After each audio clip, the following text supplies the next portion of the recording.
सूरज आग उगल रहा था। चिलचिलाती धूप धरती को झुलसा रही थी। ऐसे मौसम में जहां बड़े बड़े शहरों में एयर कंडीशनर ठंडी हवा फेंक रहे थे, वहीं दूर पहाड़ियों के बीच बसी एक छोटी सी बस्ती में एक परिवार गर्मी से बेहाल था। ये बस्ती नहीं बल्कि एक गुफा थी। हाँ, एक गुफा जिसे उन्होंने अपना घर बना रखा था। इस गुफा में एक गरीब परिवार रहता था।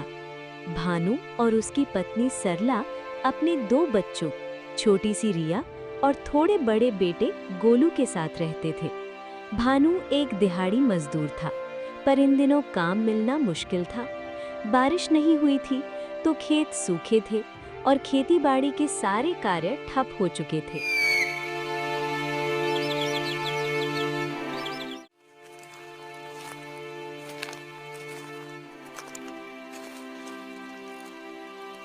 कुछ करो भानु, रिया का हाल देखो, बेचारी पसीने से तरबतर है और सांस भी नहीं ले पा रही।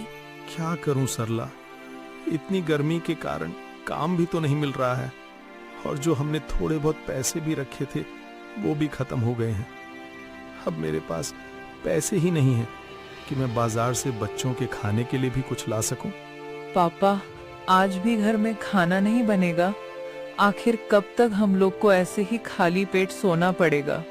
मैं क्या करूं बेटा, इतनी गर्मी के कारण खेतों में कहीं मजदूरी ही नहीं मिल पा रही है। गोलू अपने पिता से बात तो कर रहा था, लेकिन गोलू की आवाज में एक अजीब सी घबराहट थी। उसकी आंखें लाल थीं और होंठ सूख चुके थे। माँ, मुझे थोड़ी सी पानी ही पिला दो। इतनी गर्मी में हमें खाना तो मिलेगा नहीं, कम से कम पानी ही पिला दो, प्यास लगी है। हाँ मेरी बच्ची, हाँ अभी लाती हूँ। सरला ने गुफा के एक कोने में रखे घड़े की ओर देखा। वो खाली था। पिछले 2 दिनों से घर में पानी का एक बूंद भी नहीं था। पास का कुआं भी सूख चुका था। ये गर्मी, ये सूखा, लगता है एक दिन हम गरीबों का जान लेके ही मानेंगी। हम इंसान नहीं हैं क्या? शांत हो जाइए जी, गुस्सा करने से कुछ नहीं होगा, हमें कुछ करना होगा। क्या करूं सरला, कहाँ जाऊं? इस गांव में तो एक बूंद पानी भी नहीं बचा। सूरज ढलने लगा। सूरज की तपिश थोड़ी कम हुई थी, पर हवा में अभी भी गर्मी थी। भानु गुफा के बाहर अकेला बैठा हुआ था। उसके चेहरे पर अभी भी चिंता की गहरी लकीरें थीं। तभी गांव का मुखिया जंग बहादुर वहां से गुजर रहे थे। जंग बहादुर गांव के समझदार और प्रसिद्ध व्यक्ति थे। कैसे हो भानु, और बताओ कैसी बीत रही है गर्मी? सुना है गांव में पानी की बहुत किल्लत हो गई है।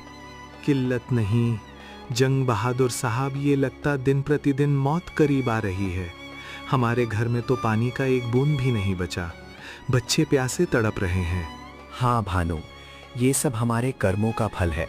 हम लोगों ने प्रकृति को इतना सताया है, अब वही हमें सता रही है। कर्मों की बात बाद में करेंगे, पहले इस गर्मी से बच्चों की जान बचानी है। क्या इसका कोई और रास्ता नहीं है? रास्ता तो है भानु, पर वो बहुत मुश्किल और जानलेवा है। कहीं पहाड़ियों के उस पार एक छोटा सा झरना है जो सालों साल भरा ही रहता है, पर वहां तक पहुंचना आसान नहीं है। आप केवल रास्ता बताइए। जंग बहादुर साहब, कितनी भी मुश्किल हो, मैं अकेला ही जाऊंगा। मैं अपने बच्चों को बगैर पानी के मार तो नहीं सकता। अकेले जाना ठीक नहीं होगा भानु। रास्ता पहाड़ी और खतरनाक है, और इतनी गर्मी में अकेले सफर करना जान जोखिम में डालने जैसा होगा। पानी के बगैर मेरे बच्चों की जान दांव पे लगी है। मैं अपने बच्चों के लिए कुछ भी कर सकता हूँ, आप सिर्फ रास्ता बताइए। जंग बहादुर साहब ने भानु की आंखों में वो आग देखा जो एक पिता अपने बच्चों के लिए जान भी दे सके। तुम अवश्य जाना, पर ध्यान रखना, सुबह जल्दी निकल जाना, और हाँ, अपने साथ जितना हो सके उतने बर्तन ले जाना। आपका बहुत बहुत धन्यवाद। अब लगता है कि मेरे बच्चों को पानी मिल पाएगा। ये कहकर जंग बहादुर साहब चले गए।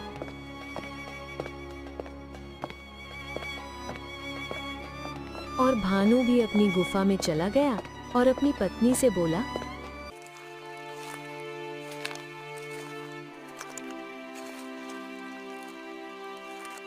सरला, अब हम पानी के लिए तड़पना नहीं पड़ेगा। जंग बहादुर साहब ने एक उपाय बताया है कि पहाड़ियों के उस पार एक झरना है जहाँ का पानी कितनी भी गर्मी हो वो नहीं सूखता है। मैं वहाँ जाऊंगा पानी लाने। क्या आप अकेले ही जा रहे हैं इतनी गर्मी में? अगर आपको कुछ हो गया तो हम सबका क्या होगा? हम बिना पानी के भी रह लेंगे, लेकिन इतनी गर्मी में हम लोगों को अकेला छोड़ के मत जाएं। सरला, मैं जल्दी ही वापस लौट आऊंगा। तुम बच्चों का ख्याल रखना। पापा, आप पानी लेने जाएंगे? पापा, आप मत जाओ ना। हाँ मेरी गुड़िया, मैं भी नहीं जाना चाहता, लेकिन ये गरीबी जो करा दे। अगली सुबह सूरज उगने से पहले ही भानु निकल पड़ा, मिट्टी के घड़े और एक प्लास्टिक की बाल्टी को लेकर पानी की तलाश में। सूरज की किरणें अभी तेज नहीं हुई थी, पर हवा में उमस अभी से महसूस होने लगी थी। भानु तेजी से चल रहा था, उसके मन में सिर्फ अपने बच्चों का चेहरा था। दोपहर तक वो पहाड़ियों के बीच उस झरने के पास पहुंच गया। सूरज आग उगलने लगा था।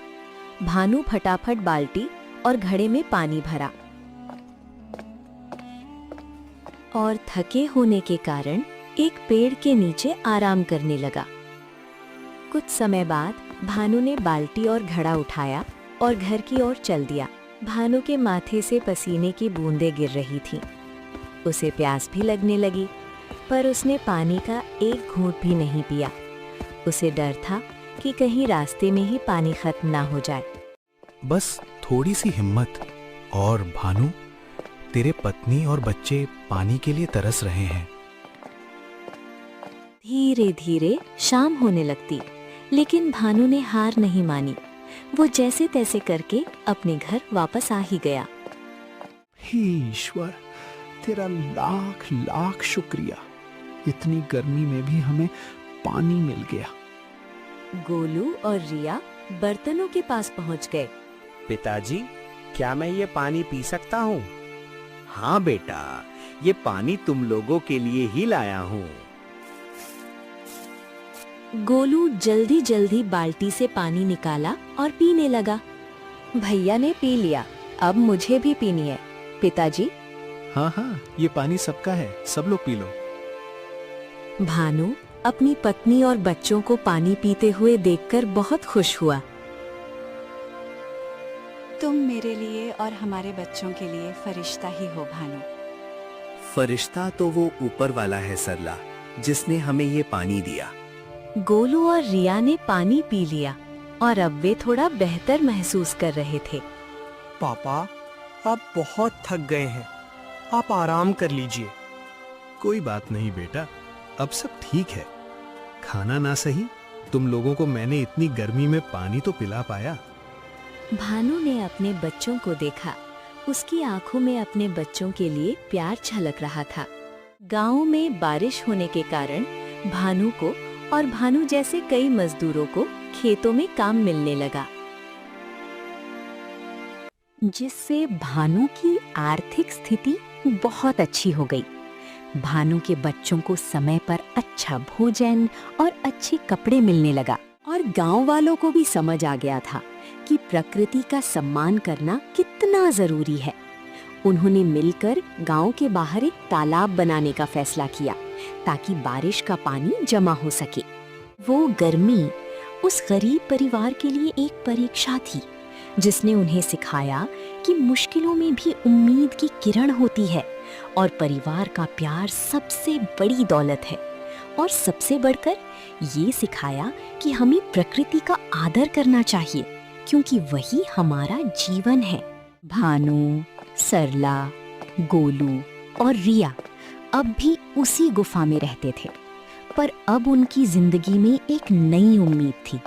वे जानते थे कि भले ही हालात कितने भी मुश्किल हों, वे एक दूसरे का सहारा बनकर हर मुश्किल का सामना कर सकते हैं।